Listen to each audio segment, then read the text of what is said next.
feel over the moon. I'm just really excited. I just can't wait for him to get home. You're grand.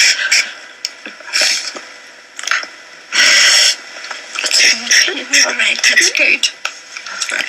But he's coming home. Yes, he's coming home, and that's it. I'm really proud of him. I just can't wait. Yeah.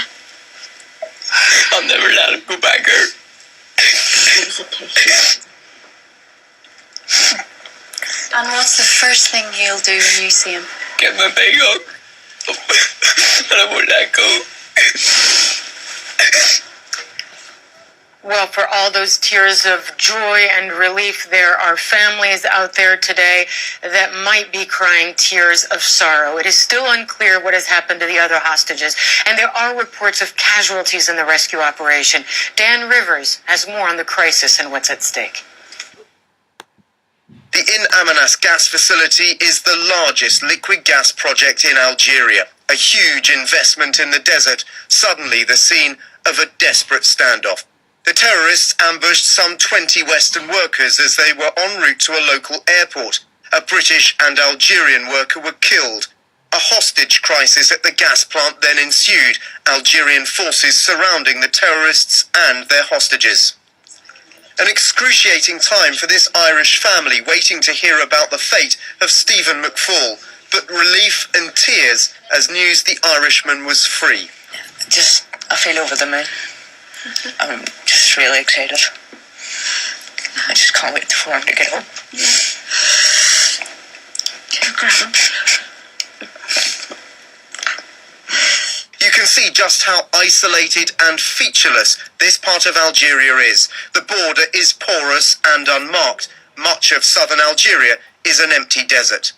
It's the perfect place for this man to hide out. Mokhtar Belmokhtar is a jihadist since he was a teenager with the reputation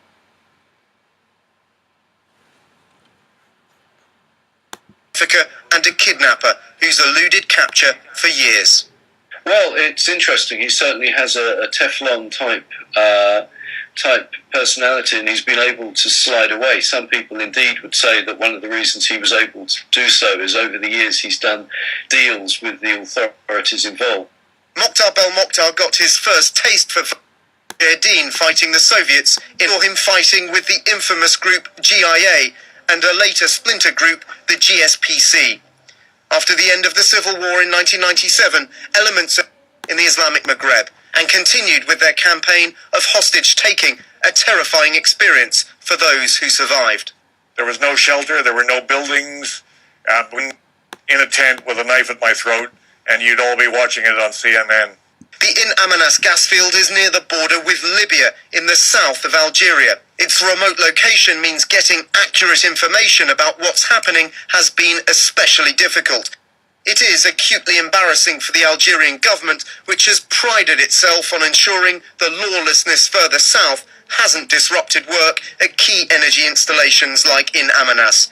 Now BP, Statoil and other oil companies will be urgently reviewing their security arrangements as violence in Mali seems to be spreading north. That was Dan Rivers. We're able to find out right now what is happening with this siege. Journalist Saeed Ben Ali joins me now on the line from Algiers in Algeria. Saeed Ben Ali, thanks for being with us. Is this an ongoing situation? What do we know about what's happening at this gas platform in eastern Algeria right now? So up to now, here in Algiers, in the north of Algeria, we don't have too much information from the official side. Yeah. So the Algerian government doesn't say a lot, it's silent.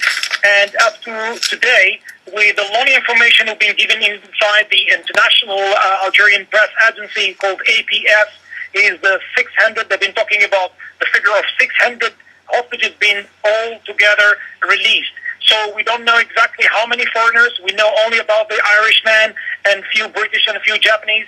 And we don't have the details of the others who've been kept there. And we don't know actually if the operation is totally finished or still going on. Now, we heard earlier reports that in the initial phase of the Algerian military operation that some hostages alongside kidnappers were killed as well. What do we know about we that? Heard about the 15 of Yes. them being killed.